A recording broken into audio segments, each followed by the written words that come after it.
ಜನಶ್ರೀ ನ್ಯೂಸ್ಗೆ ಸ್ವಾಗತ. ನಾನು ನಿತಿನ್ ಮಂಜುನಾಥ್. APMCಗಳಿಗೆ ಹೊಸ ಆಯಾಮ, ಸಚಿವ ಶಿವಾನಂದ ಪಾಟೀಲ್ ಹೇಳಿಕೆ. ರಾಜ್ಯದ ಎಲ್ಲ APMCಗಳಿಗೆ ಹೊಸ ಆಯಾಮ ನೀಡಲಾಗಿದೆ ಎಂದು ಟೆಕ್ಸ್ಟೈಲ್ ಹಾಗೂ APMC ಸಚಿವ ಶಿವಾನಂದ ಪಾಟೀಲ್ ತಿಳಿಸಿದ್ದಾರೆ. ನಗರದ ಸುದ್ದಿಗಾರರೊಂದಿಗೆ ಮಾತನಾಡಿದ ಅವರು, ರಾಜ್ಯದ APMCಗಳಲ್ಲಿ ಖಾಲಿ ಇರುವಂತಹ ವ್ಯಾಪಾರ ಅಂಗಡಿಗಳ ಹರಾಜು ಪ್ರಕ್ರಿಯೆ ವಿಳಂಬವಾಗ್ತಿರುವಂತಹ ವಿಚಾರವನ್ನು ಸರ್ಕಾರ ಗಮನಕ್ಕೆ ತೆಗೆದುಕೊಂಡಿದ್ದು ಶೀಘ್ರದಲ್ಲೇ ಕ್ರಮ ಕೈಗೊಳ್ಳಲಾಗುತ್ತೆ ಎಂದು ಹೇಳಿದ್ದಾರೆ. APMCಗಳಲ್ಲಿ ವ್ಯಾಪಾರ ನಡೆಯುವಂತಹ ಕಟ್ಟಡಗಳನ್ನು ಕೇವಲ ವ್ಯಾಪಾರ ಉದ್ದೇಶಕ್ಕಾಗಿ ಮಾತ್ರ ಬಳಸಬೇಕು. ಒಂದೇ ಕಟ್ಟಡದ ಮೇಲಾಗಿ ಮತ್ತೊಂದು ಕಟ್ಟಡ ನಿರ್ಮಾಣ ಮಾಡಲು ಅವಕಾಶ ಇಲ್ಲ. ಜನವಸತಿಗಾಗಿ ಕಟ್ಟಡ ನೀಡಲು ಕಾನೂನಿನಲ್ಲಿ ಅವಕಾಶ ಇಲ್ಲದ ಕಾರಣ ವ್ಯಾಪಾರದ ಹಿತದೃಷ್ಟಿಯಿಂದ ಮಾತ್ರ ಅನುಮತಿ ನೀಡಲಾಗುತ್ತೆ ಎಂದು ಅವರು ಸ್ಪಷ್ಟಪಡಿಸಿದ್ದಾರೆ.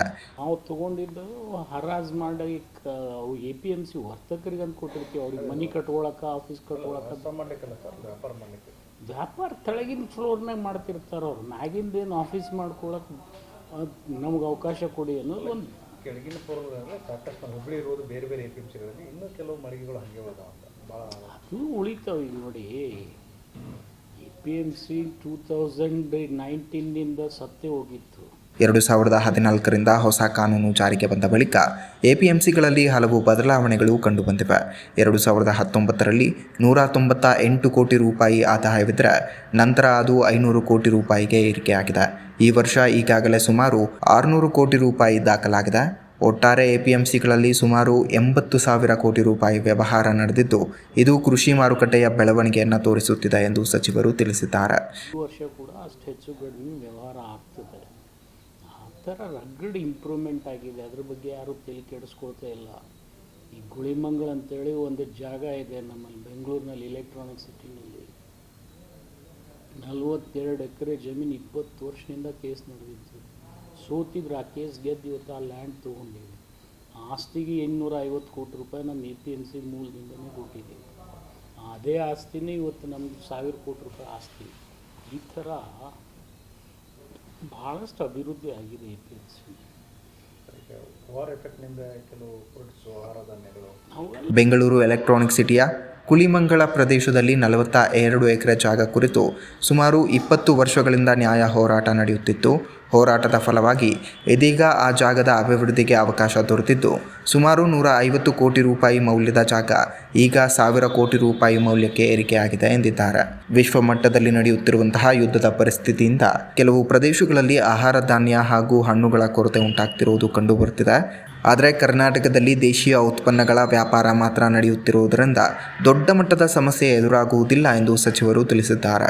ಬೆಂಗಳೂರಿನಲ್ಲಿ ಕೆಲವು ಹಣ್ಣುಗಳು ಮತ್ತು ಡ್ರೈ ಫ್ರೂಟ್ಸ್ಗಳ ಆಮದು ನಡೆಯುತ್ತಿರುವುದರಿಂದ ಚೆರಿ, ಡ್ರೈ ಫ್ರೂಟ್ಸ್ ಹಾಗೂ ಆಪಲ್ ಮಾರಾಟಗಾರರಿಗೆ ಮಾತ್ರ ಸ್ವಲ್ಪ ತೊಂದರೆ ಉಂಟಾಗುವಂತಹ ಸಾಧ್ಯತೆ ಇದೆ.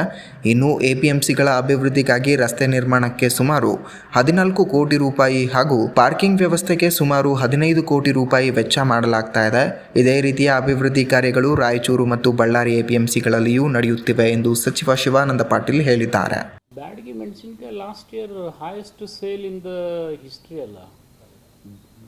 ಬ್ಯಾಡಗಿದಿಂದ ನಮ್ಗೆ ಹೆಚ್ಚಿನ ಆದಾಯ ಬರ್ತಾ ಇದೆ. ಅದಕ್ಕೆ ಬ್ಯಾಡಗಿ ಊರಿಗೆ 13 ಕೋಟಿಯಿಂದ 14 ಕೋಟಿ ರೂಪಾಯಿ ನಾನು ಕೊಟ್ಟು ಒಂದು ರಸ್ತೆ ಮಾಡಿಕೊಡ್ತಾ ಇದ್ದೀನಿ. ಪಾರ್ಕಿಂಗ್ ವ್ಯವಸ್ಥೆ ಮಾಡಿದ್ದೀವಿ 15 ಕೋಟಿ ಖರ್ಚು ಮಾಡಿ. ಬ್ಯಾಡಗಿ ಚಿಲ್ಲಿ ಮಾರ್ಕೆಟಿಗೆ ವ್ಯವಸ್ಥೆ ಇನ್ನೂ ಹೆಚ್ಚಿಗೆ ಮಾಡಬೇಕು, ಮಾಡ್ತಾಯಿದ್ದೀವಿ. ಬ್ಯಾಡಗಿ ಚಿಲ್ಲಿ ಈಗ ಎಕ್ಸ್ಪೋರ್ಟು ಆಗ್ತದೆ. ಶಾರ್ಟೇಜ್ ಇಲ್ಲ, ಬ್ಯಾಡಗಿ ಚಿಲ್ಲಿನಲ್ಲಿ ಶಾರ್ಟೇಜ್ ಇಲ್ಲ. ಈ ವರ್ಷ ಕೂಡ ಚೆನ್ನಾಗಿದೆ. ಮಾರ್ಕೆಟ್ ವ್ಯವಹಾರ ಚೆನ್ನಾಗಿದೆ ಈ ವರ್ಷ. ನಿಮ್ಗೆ ಹೇಳ್ಬೇಕಂದ್ರೆ 1,20,000 ತನಕ ಚೀಲಗಳು ಮಾರಿದಾವೆ ಒಂದೇ ದಿವಸ. ಅಷ್ಟು ಬ್ಯಾಡಗಿ ಮಾರ್ಕೆಟ್ ಚೆನ್ನಾಗಿದೆ. ಅದಿರ್ತಕ್ಕ ನಾವು ರಾಯಚೂರು, ಬಳ್ಳಾರಿನೂ ಕೂಡ ಮಾಡ್ತಾಯಿದ್ದೀವಿ.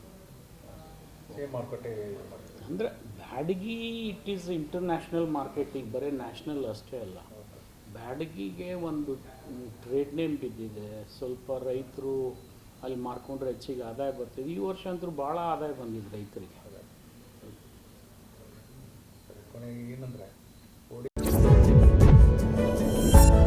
ಇದೇ ರೀತಿಯ ನಿರಂತರ ಅಪ್ಡೇಟ್ಗಳಿಗಾಗಿ ನೋಡ್ತಾ ಇರಿ ಜನಶ್ರೀ ನ್ಯೂಸ್.